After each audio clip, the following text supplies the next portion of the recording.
Jésus est bon, Jésus est bon, vraiment tu es bon.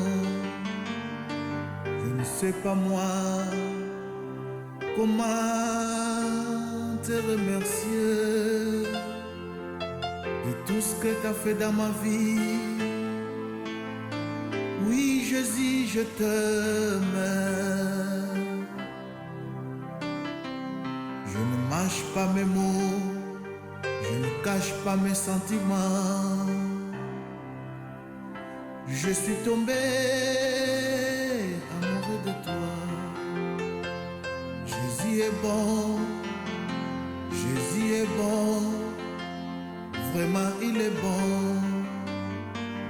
Je ne sais pas moi comment te remercier de tout ce que tu as fait dans ma vie. Oui Jésus, je t'aime. Je ne mâche pas mes mots.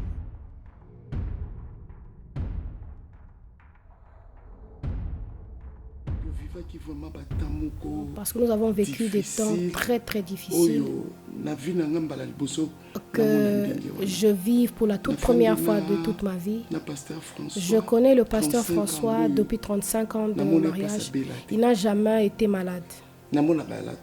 Il est toujours en bonne santé. Il a été toujours très bien. Il y a des vents qui viennent, les maux de tête. Mais pour atteindre ces niveaux, c'est la toute première fois que ça arrive, même jusqu'à ce qu'il entre, qu'il soit dans le coma. C'était quelque chose de très difficile que je n'arrive même pas à m'exprimer par rapport à la douleur que nous avons ressentie. Et la douleur que j'avais, ce n'est que le Seigneur qui pouvait nous aider. Et ce n'est que lui qui a été avec moi et mes enfants. C'était quelque chose de très très difficile. Quand on s'est réveillé le matin, maman il est Tant parti la au mukaki, maman travail. Et quand akilaki il est parti au musala. travail, il nous a dit Ayebisa comme kibiso. les premiers jours là que j'ai pas travaillé aussi. Nga nasalaki te mokolo yango. Ma fille, écoute, Alobi mwana je nga, pars au boulot, mais nga votre nazoke père, mosala. il n'a pas bien dormi. Papa na mina alali malamu te. Surveille-lui un peu, Yo comme ça, tu vas talaka voir ye. comment ça va. Otala soki akobonga ndenge nini. Natikalaki na chambre na nga. nayoki papa abenga alobi na nga nazoyoka kaka malamu te okoki obengela nga taxi mpo tokende pa munganga nalobi problème te yo bongama malembe nga bongo nabenga taxi. Ntango taxi akomi tokiti tokie mpe pa munganga tokomi kuna munganga ntango amoni kaka papa na nga alobi te oyo eza kaka covid-19 nga nalobi oyebi ndenge nini kaka mpo azopema malamu te ekoki ozalaka yango te ye alobi te ngai nazomona yango bongo tokolekisa ntango mingi awa te nazobenga ambulance soki ambulance eye bakende na ye na hôpital. Nalobi ok eske ngai nakoki kokela ye alobi te lokola ntango ya covid yo okokitisa ye kaka na se soki ambulance eye bakoti ye bakei yo okotikala na se okoyeba kobenga na telefone mpo oyeba place nini bakotia ye. Also von Anfang an war es erstmal sehr schockierend für uns, damit klarzukommen, zu wissen, dass dès le départ, c'était très choquant pour nous de savoir que mon père ne va pas bien. Surtout pour moi, la plus jeune, c'était tellement difficile de supporter cette nouvelle. Mais moi, j'étais restée optimiste et j'ai cru, j'avais foi. Et quand je peux encore bien me souvenir de cette soirée où le docteur nous appelle et nous dit que son état était tellement critique qu'on ne devait pas trop espérer. Et je regardais ma mère, je ne savais pas comment lui éclairer, lui expliquer cette situation. Et le docteur nous dira qu'on devait le mettre dans le coma afin qu'il puisse respirer artificiellement. Donc, c'est-à-dire il ne peut pas respirer de par lui-même. On devait l'aider à l'aide des appareils avant qu'il ne soit trop tard. Et je ne savais pas comment penser. Et directement, je me suis dit, on devait appeler notre pasteur. Et on a appelé notre pasteur. Et lui, il était calme. Et il nous demande de lui passer le téléphone, de passer le téléphone à papa. Et il a commencé à prier pour papa. Et je suis allée sur Google pour savoir, trouver l'explication de toutes ces choses. Et là, le pasteur dira au docteur, est-ce que ce ne serait pas mieux de vous rappeler afin de prendre le temps de réfléchir. Et nous, on est resté avec notre père dans la ligne et il ne respirait pas bien. Et c'était la première fois que je pouvais entendre comment mon père respirait très difficilement. Il a essayé et il n'a pas vraiment réussi à bien respirer. Et le pasteur a prié pour lui. Il dira à mon père de tenir, de garder sa main sur sa poitrine et sur son cœur. Et du coup, il a commencé à respirer encore plus gravement. Et c'était tellement difficile pour lui. Et le pasteur deviendra aussi un peu plus haute avec sa voix. Et du coup, il a commencé, pendant qu'il priait à haute voix, et mon père aussi a commencé à respirer un peu plus facilement. Et après la prière, la dernière des choses que mon père dira, le Seigneur est avec moi, je n'ai pas de problème avec quelqu'un et tout ira bien. Après qu'il soit transporté à l'hôpital, ma fille, la joie, elle m'appellera depuis le travail pour me dire « Maman, papa a été transporté à l'hôpital ». Et elle me dira « Maman, n'aie pas peur, il n'y a pas de problème. Comme ils ont trouvé qu'il ne respire pas normalement, c'est pourquoi ils l'ont transporté à l'hôpital. Tu peux continuer à travailler et puis après quoi tu pourras rentrer à la maison. » Depuis ce jour-là, alors qu'elle me dira qu'elle était à l'hôpital, je ne me sentais plus bien. Et comme je l'ai vu avant que je ne puisse quitter, les premiers jours c'était très dur. On voit la respiration. Le mettre, comment on appelle ça, incubation. Bakotia ye na koma pe apemaka na nzela ya ba pareil. Nga na yebisi bango mponi mutu akomi kaka lobo tsai na ba pareil balobi na nga te.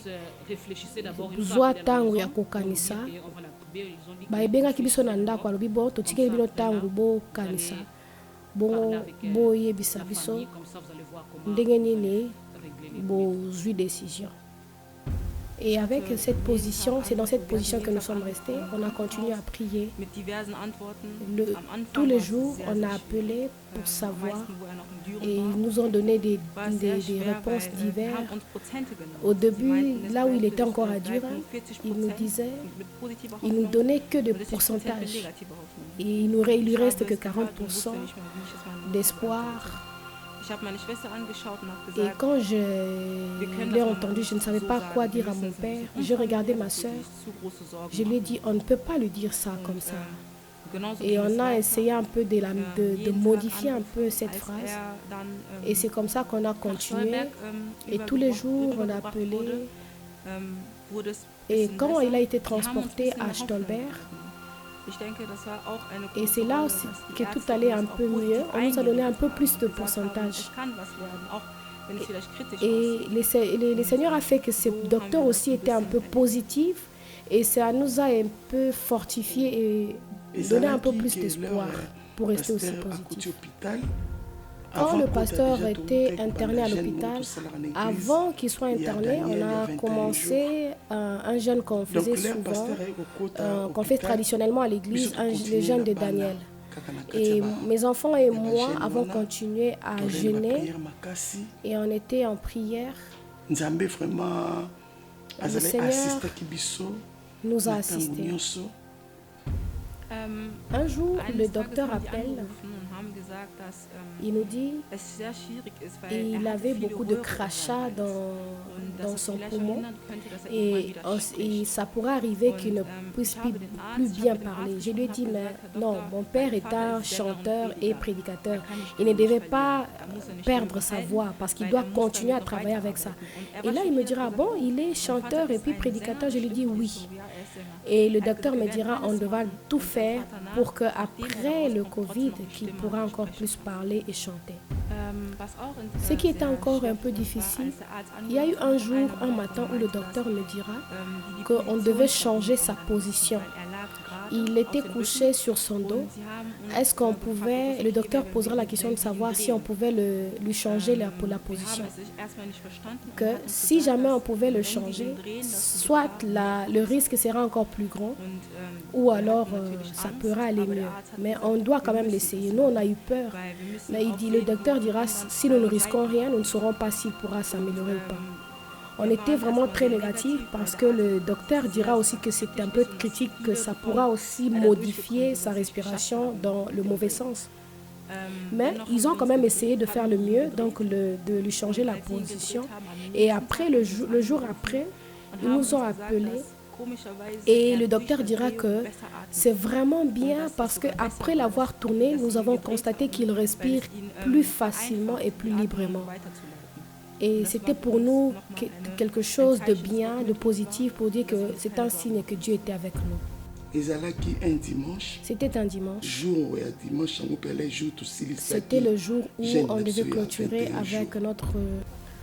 Le dernier jour était incroyable. Quand ce jour est arrivé, je pensais que ce jour allait arriver, mais je ne pensais pas que ça allait arriver trop tôt. Et ma sœur avait été au téléphone. Non, c'était moi qui étais au téléphone. Et cette femme qui est au téléphone dira, j'ai de bonnes nouvelles, votre père s'est réveillé. Et je ne savais pas comment dire. J'ai regardé ma soeur, je lui ai dit, papa Lamouki, papa s'est réveillé. Mais est-ce qu'il se souvient de quelque chose? Est-ce qu'il parle? La femme me dira, tout va bien, il parle. Et il ne comprend pas qu'il était dans le coma. Et là, j'ai vite compris que c'était mon père. Et j'ai compris que c'était lui. Il n'a jamais voulu accepter cette situation. Et c'était très difficile, mais c'était lui. Je sortais de la douche. On devait ouvrir à 17h. À 17h. Téléphone Lili, bana bakuti na chambre nanga bazosolola na téléphone nga na bimi na salle de bain na kota na chambre na mon ba moni ba basoloba. Et ils étaient là en train de parler. Papa Biki abimi na coma. Il est sorti du coma. Na mibosanaki. Et là je m'étais na mibosanaki la bazoloba nanga ke papa abimi na coma. Na mibosa na komi ko tambola na chambre wana na zo basu na essuie mekaka. Nazo tambola na bi bozo yoka bien makambo au docteur wana zo loba ou bien bobo sani bana be maman azo na yika docteur azo loba makambo sana loba na almango na yo ka ke kutate lo alors que je comprends l'allemand tellement na leki na kati émotion makasi na yo ka ke lo ko côté donc nazo tourner kaka nazo ka ndepana bazo loba bazo nga na yo ka ngate apprendre ba ko expliquer après cet appel que les enfants m'ont tout expliqué. Pour la dernière fois, on avait tellement la joie parce que déjà les médecins eux-mêmes nous ont transmis cette joie qu'ils avaient. Et nous-mêmes, les celles qu'on était vraiment dans la joie, l'émotion, on ne savait pas quoi dire. Pleurer, rigoler, mais on a juste remercié le Seigneur. Ça nous a appris vraiment beaucoup de trucs. Et s'accrocher vraiment au Seigneur. Ça nous a montré vraiment comment prier. Je n'ai jamais prié de ma vie tant que j'ai prié quand mon père est là. Verset oyo penzande nzambe vraiment assistaki biso avec lequel le pasteur nous a fortifié, le Seigneur nous a fortifié afin que nous puissions tenir fort na ba prière na Jacques 5 na verset 15 à 16 chapitre 5 le 15e verset la prière de la foi la prière de la foi sauvera de malades. Et le Seigneur le relèvera. Et s'il a commis des péchés, il lui sera pardonné.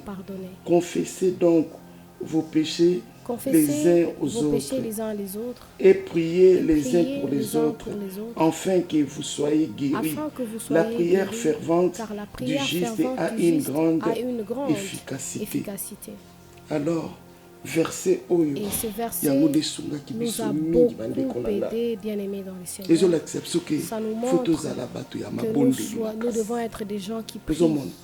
Mes enfants et moi étaient dans la prière. On n'a pas regardé ni gauche, ni droite, ni à gauche, ni à droite, ni rien du tout. On était toujours dans la prière. Et vous, comme vous pouvez le savoir, on était confinés, personne ne pouvait sortir. On était tout le temps à la maison. Et quand papa était interné à cause du Covid, donc il faut nous 2 aussi, semaines, on était aussi confinés. On devait rester à la alors maison pendant 2 semaines, et nous aussi on était en prière. Tout le temps on était en prière. Et puis la unité. Et nous avons pleuré devant le Seigneur. On était tout le temps dans l'unité. Nous étions dans l'unité. Et le pasteur, notre pasteur, tout le temps, Nestor, il nous appelait matin, soir pour savoir comment on allait. Et il nous fortifiait, il nous conseillait de toujours continuer à prier. Et ensemble avec le pasteur et son couple. Et moi, mes enfants et moi, nous prions et comme la Bible nous dit que la prière est puissante, et surtout il faut savoir. Si je devais décrire mon père, il est quelqu'un de beaucoup de foi. Avant le Covid, il croyait, et après le Covid, il croit encore plus. Il nous a toujours appris de croire à l'impossible. Et après avoir vécu cette expérience avec lui, et nous avons compris que la foi c'est tellement important. Avant qu'il entre dans le coma, il nous a dit, je vais réussir. Il avait vraiment cette foi impossible. Il nous dira, on devait croire, peu importe ce qui va arriver. Avant, il était un homme de foi et aujourd'hui, je dois encore beaucoup plus croire parce qu'il m'a fortifié par sa foi. On était toujours dans l'unité. Et on dormait sur le même lit et du matin au soir, on était toujours en prière. Il y a 24 heures. Nous avons aussi notre chaîne de prière que nous continuons 24 heures sur 24. Chacun a son heure où il pouvait entrer. Et comme papa était dans le coma, il avait aussi son heure où il devait rentrer dans la prière. Et notre pasteur nous dira, malgré que lui n'est pas là, à son heure de prière, il faut que quelqu'un se tienne à la brèche. Et moi aussi, j'étais aussi dans mes moments de prière, dans ce moment de prière, là où c'était réservé pour leur père. Et comme les deux filles étaient là, et elles ont divisé ces temps en 30 minutes chacune pour prier en faveur de leur père. Et on continuait toujours à prier sans se lasser. On était toujours là en prière. Et j'ai vécu ce passage biblique me dira que la prière fervente juste a une efficacité. Et on a abandonné des péchés, on était focalisé à la prière. Et nous avons vu aussi les résultats de cette prière dans la vie de mon mari. Le jour où il a été transféré depuis le taxi pour aller à l'hôpital, et j'étais là dans ma fenêtre et j'avais fait une vidéo que je gardais. Là où mon père partait lentement et il rentrait dans le taxi, c'était quelque chose que j'ai gardé en souvenir. Je me suis dit, Seigneur, fais quelque chose. Et si je pouvais vivre mon jour d'anniversaire avec mon père, c'était le cadeau le plus merveilleux que j'ai reçu du Seigneur. Et quand j'ai pu passer cet anniversaire avec lui, c'était un cadeau du ciel, de mon Dieu. définir la prière comme Dieu dit dans sa parole.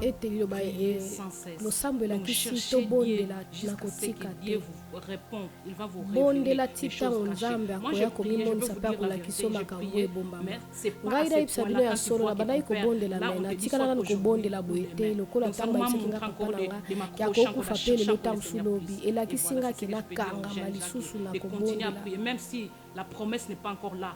Mais attends-la comme Abakouk dit, attends-la que ça s'accomplira certainement comme le Seigneur dit. Donc c'est ce que je peux dire. Et puis c'est vraiment pour ceci m'a donné encore la crainte de l'Éternel. C'est cette situation que nous avons traversée. Je n'ai pas vraiment beaucoup expliqué.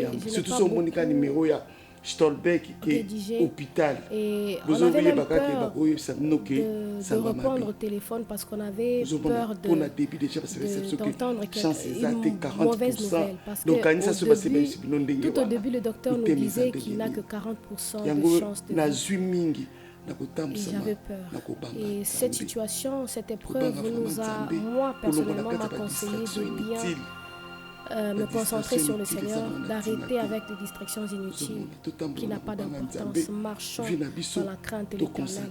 Nous devons consacrer notre vie à Dieu, savoir servir le Seigneur. Sachons nous soutenir les uns les autres et prions les uns pour les autres. Aimons-nous les uns les autres, comme papa lui aussi l'a dit. Le Seigneur lui a dit, nous lui avons retourné le dos, nous n'avons plus d'amour. Nous devons pleurer afin que sa compassion, sa miséricorde survienne sur nous et que nous puissions aimer même ceux-là qui ne nous aiment pas et que nous prions pour eux. Comme conseil, je dirais que nous devons toujours croire. Car la foi, c'est quelque chose de très important. Ça m'a aidé moi personnellement. On se pose la question de savoir pourquoi nos parents nous forcent à prier, à lire la parole. C'est vrai, quand on est en bonne santé, on ne sait pas savoir pourquoi les parents aiment vraiment à tout prix que nous puissions prier. Mais j'aimerais conseiller aux enfants que gardez ce que le Seigneur met en vous. Quand vous avez la chance d'avoir des parents qui prient et que vous puissiez prier au travers aussi de vos parents, alors faites quelque chose de bien. Nous avons vu, nous avons traversé un moment difficile. Si tout était bien, on aurait peut-être dû dire qu'on n'a pas allé chercher Dieu. Mais on a cherché Dieu avant tout. Oh, n'a pas coupé sa batte le coup à conseil. Oh, nous sommes moi là, dans ma parent, le temps que vous avez encore vos parents, profitez de ces temps-là. C'est ce que c'est mon conseil que je peux donner aux jeunes gens, aux enfants, que nous sommes comme on a encore des parents qui sont pour vous. Que le Seigneur vous bénisse.